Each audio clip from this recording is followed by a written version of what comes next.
The moment she saw Maria was the kind of person who got things done.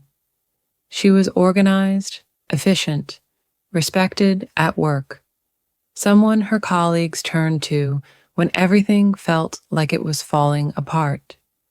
She managed big campaigns, tight deadlines, and even tighter schedules. Her phone buzzed constantly. Her inbox never stayed empty. She was always solving something. At home, she was a single mom to 5-year-old Arav. Bright eyes, messy curls, a heart as big as the sky. He adored her. To him, she was a superhero.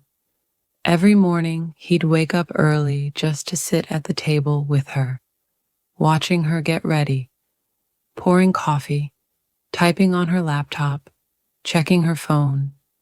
He'd draw at the corner of the table, quietly humming to himself, stealing glances at her face. And every morning, she'd kiss his forehead and say, "I'll be back before dinner, okay? We'll read your favorite story tonight." But sometimes, dinner turned into takeout, and bedtime stories were rushed. And even when she was home, her attention was often somewhere else. Emails, work calls, just one more meeting. Arav never complained. He'd still tell her about his day, about the worm he found in the garden, or how he helped a friend tie their shoe.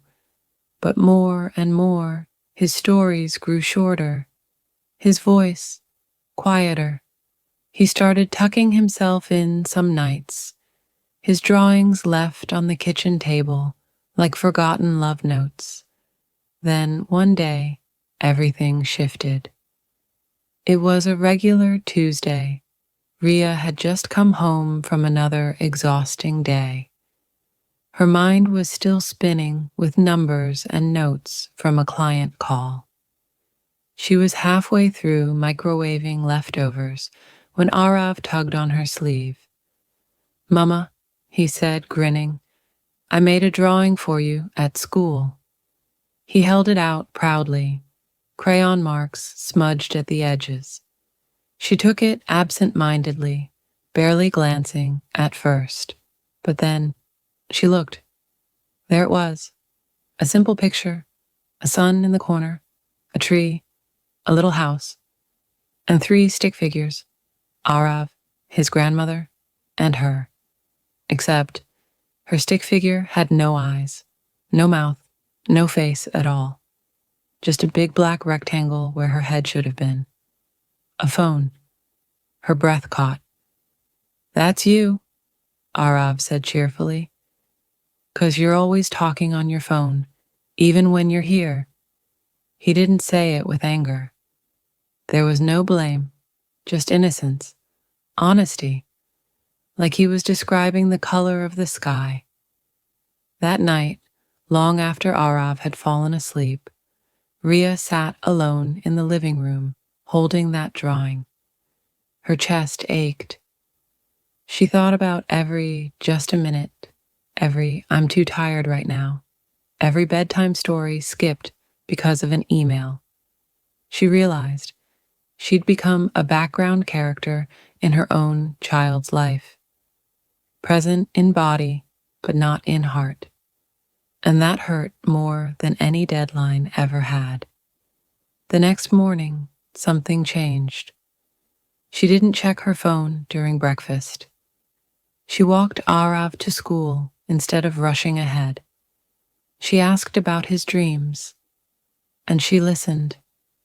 Not while scrolling, not while typing, just listened.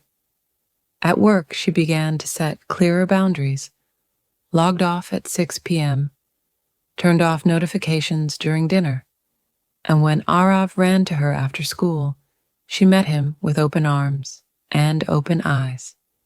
It wasn't perfect. There were still busy days, still moments where she slipped. But the difference was, she tried, and Arav saw that. A few weeks later, he brought home another drawing. Same house, Same tree, same sun. But this time, all three stick figures had big smiles and holding hands. Ria's figure had a face, eyes, a mouth, and best of all, no phone. Mama, Arav whispered, now you're really here. And she was.